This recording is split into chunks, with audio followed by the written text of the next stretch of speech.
Hey guys, welcome back to Andy's MG Adventures. Today we're doing that arch nemesis of jobs on the Midget, the clutch slave cylinder. This thing is a pig to change, so I've been told. It's a pain in the rectum. I've done a bunch of reading. I've bought a couple of things that are going to help me. Let me show you one of these. This, believe it or not, is a remote bleed for the clutch slave. You screw it in one end, feed it up into the engine bay. No more scrabbling around on the floor to bleed the clutch. I can't wait to use this. This is from Peter May Engineering. Not the cheapest thing, but going to be a complete game changer. So I think we're ready to go. And you know what that means. Cue the music. First thing I've done is jack Margot up onto axle stands as high as the axle stands will let me go, just so I can get access underneath to change the old clutch slave cylinder out. And if you want to watch a video on how to jack your Midget, click the link that's appeared on the top right hand side of your screen. Bits and bobs that you might need for this job. If you're doing the clutch slave itself, you're going to need a replacement clutch slave. Watch out, this is a slightly more expensive one, but some of the repro ones out there are a bit naff. Easy bleed kit, as I've mentioned, for when we come to bleed it.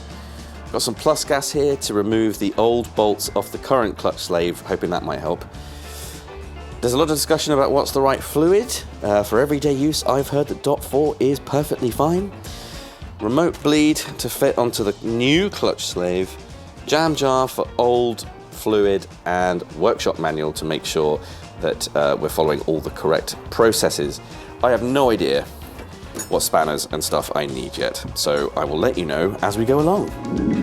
Whilst the plus gas is working on the slave cylinder nuts, we're going to take off the master cylinder cap here and use a bit of cling film over the filler hole and then tighten this back up again. With this in place, and supposedly that must create some sort of vacuum that stops the pressure changing when we take the hose off the other end, but supposedly minimizing the fluid that's going to come out of the pipe the other end when we unplug it.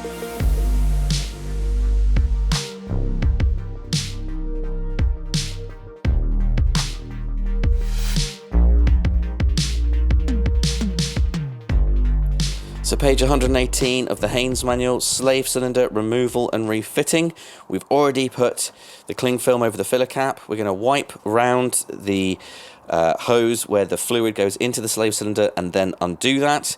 We're then going to take the split pin out and basically disassemble where the push rod is before undoing the two bolts and removing the unit completely. So I've got some blue roll. Here is where the hose goes into the slave cylinder there. Very greasy under here. So you're going to give this a good old wipe round. It's looking a better. Time to undo this puppy. I've also got a Tupperware ready to catch any fluid, which I'll be holding underneath as I do it. So the problem I'm facing is supposedly there should be a special type of nut on this hose that means the hose doesn't twist, but the hose is twisting, which is making, if I try and undo this, it's twisting the whole hose, and I don't want to do that because I want this connection to stay good. So what I'm actually going to do is I'm going to take this pin out, take all the parts out, put them in a magnetic tray. I've got some replacement split pins. I'm going to undo these bolts. I'm going to take this thing down and then hope that I can twist this off. I'm going to use a pair of pliers to take this split pin out. Like so. Take this washer off. So I'm going to try and pop this clevis pin out now. Okay, clevis pin is out. You can see there, it's got a little hole in it. Now essentially the clutch slave is disengaged from the clutch mechanism itself, so I can undo these bolts here, hopefully, try and get to the one that's at the top, and then the whole thing should come down and I should be able to twist to get this hose off. I've loosened off this bolt. There's another bolt on the opposite side that runs above the chassis rail, but it looks like there's a rubber bung in the side wall of the footwell in the driver's side, so I'm going to open that up. It should give me better access to that one. So in the driver's side, take this bit of trim off. Has 3 screws. It reveals this in the footwell, and there's the rubber bung that we need to pop out, which should give us better access. But you need to be the size of a small dog to get in that footwell, let me tell you. Getting in that footwell and getting this out is a huge pain in my bottom. I'm exhausted. That was like a fight with a small, angry llama. Anyway, it's out now, and actually, I've got clear access to that top bolt. So small. So here's the hatch in the footwell. And look, bleed nipple and the top bolt. I might even be able to get a little socket in there. Ah! Time to undo that, bad boy. You can see the chassis rail bottom of screen there, and you can see the bleed nipple. Look at how much depth there is between where that top bolt of the clutch slave meets the chassis rail. That is as tight as a gnat's arsehole. I physically cannot get the bolt out of the housing because it's right up against that chassis rail. So I think what I'm going to do is undo the one underneath the car that I can get access to, and then hopefully wobble it out. The next clutch slave I'm going to install, I'm going to cut a notch out of that that section basically, so I can thread the bolt through the footwell, install the new one, slot it in, and then tighten it up so that I'm not having to try and pull that bolt out. So yeah, 9/16 by the way, ring spanner. All right, where's my silver tray? Right.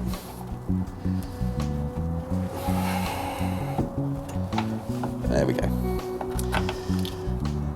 Oof. It's just fallen apart in my hands. All right, so starting to twist.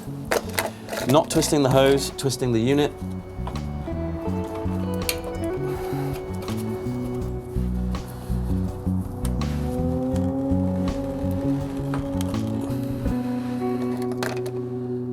So now that we've got the old bits off the car, obviously the old one and the new one, we can take a look at the damage. This one, the old one, you can see pretty crudded up in there.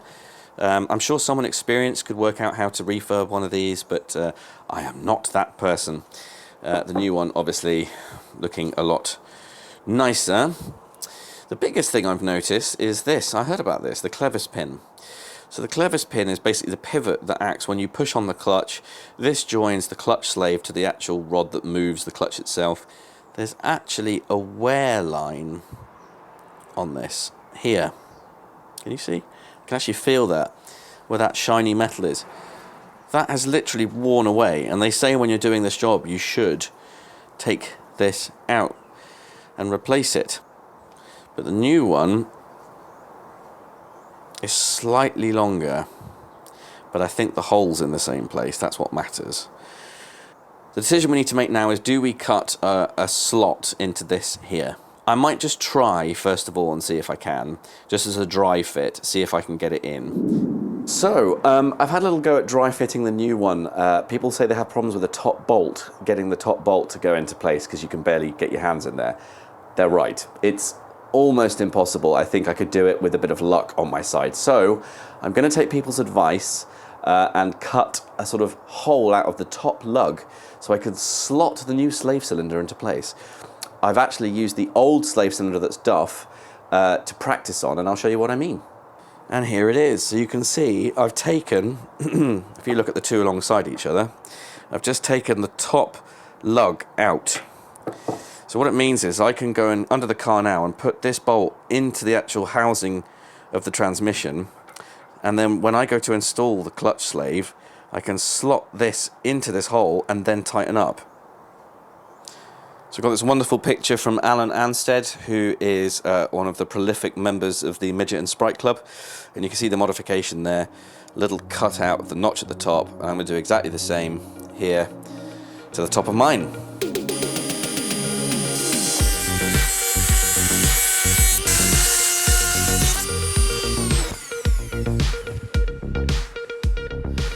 So I did a dry run with the Dremel, and that cut through just fine. So then I've gone and done it to the new one, and as you can see, I've done it on a bit of a wonk, stupid Andy.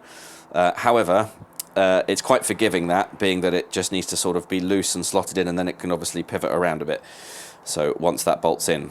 So I've put the top bolt already into the transmission housing, and then I'm about to start assembling all of these bits and bobs. And then I tried fitting this a minute ago, it perfectly fit. I could put that one on. It's going to be so much easier. And I can tighten up this top bolt then through the footwell like I did before. Run the remote bleed up from this through the engine. But first of all, I need to get this hose screwed into this. There's a copper washer that needs to stay on.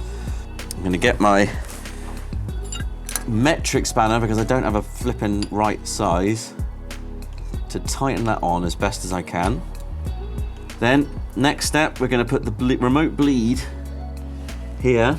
This is now going to twist into this. It looks like a 14mm spanner. Get that nice and tight against there. Then that means this can be fed up somewhere into the engine bay. Much like with the hose going into the back of the cylinder. Copper washer onto here.